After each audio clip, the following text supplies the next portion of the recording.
ফিরে আসলাম বিরতির পর। ডাকঘর কর্মচারী ফেডারেশনের পঞ্চম বার্ষিক সম্মেলনের আয়োজন। সম্মেলনে উপস্থিত ছিলেন মেয়র দীপক মজুমদার।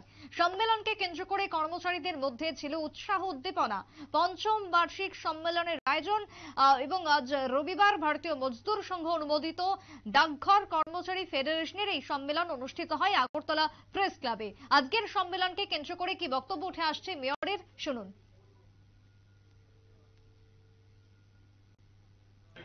চেষ্টা করি সময় দেওয়া, কিন্তু আজকে প্রথম যে প্রোগ্রামটা মাননীয় মুখ্যমন্ত্রী ছিলেন প্রোগ্রাম তারাই দেরি করেছে শুরু করতে।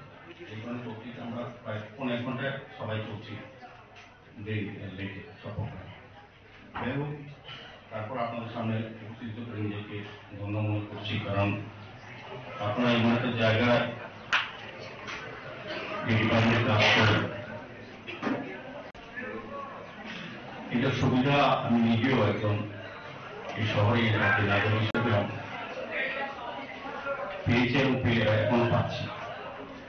আপনাদের পরিষেবাটা সুযোগ সুবিধা আমাদের রাজ্যের অনেক অংশের মানুষ নির্ভরযোগ্য একটা দপ্তর হিসাবে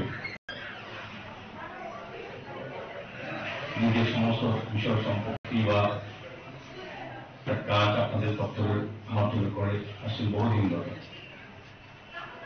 একটা সময় ছিল রাজ্যে এই দপ্তর থেকেই সবকিছু পরিচালনা হতো আমাদের বাস্তবিক জীবনে অনেক কাজ। পরবর্তী সময় আস্তে আস্তে অনেক ব্যাংকিং প্রতিষ্ঠান তৈরি হওয়াতে বা আধুনিক ব্যবস্থাপনা তৈরি হওয়াতে অনেক ক্ষেত্রে আপনাদের অনেক কিছু গুরুত্ব কমে গেছে বা প্রয়োজন পড়ছে না। তারপরে আমি বলবো এই দপ্তর সারা ভারতবর্ষের বিশেষ জায়গাটা কমেছে এবং নির্ভরতার জায়গা হচ্ছে, এবং বিশেষ করে গরিব অংশের মানুষের আশ্রয়স্থল হচ্ছে আপনাদের দপ্তর। সুনামের সহিত স্বচ্ছতা এবং নির্ভরতার কাজ করে যাচ্ছেন। তো সম্মেলন মানে আমরা যেটা জানি যে কিছু আলোচনা হবে, আপনাদের মধ্যে কিছু প্রস্তাব আসবে।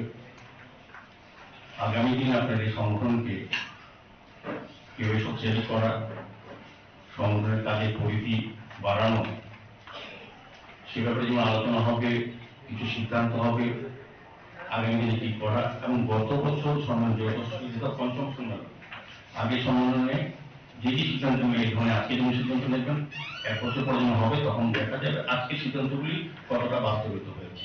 বা আপনার কর্মচারীর জন্য যে আজকে আলোচনা হবে যে সুযোগ সুবিধাগুলি পাওয়া দরকার, যে অসুবিধাগুলি আছে, সমস্যাগুলি আছে সরকার। মেয়রের বক্তব্য আপনারা শুনলেন। যে সম্মেলনের আয়োজন করা হয় ডাকঘর কর্মচারী ফেডারেশনের পঞ্চম বার্ষিক সম্মেলন, সম্মেলনে উপস্থিত সকলের খুশি ব্যক্ত করেছেন। একটা বিরতির পর ফিরে আসছি, সঙ্গে থাকুন।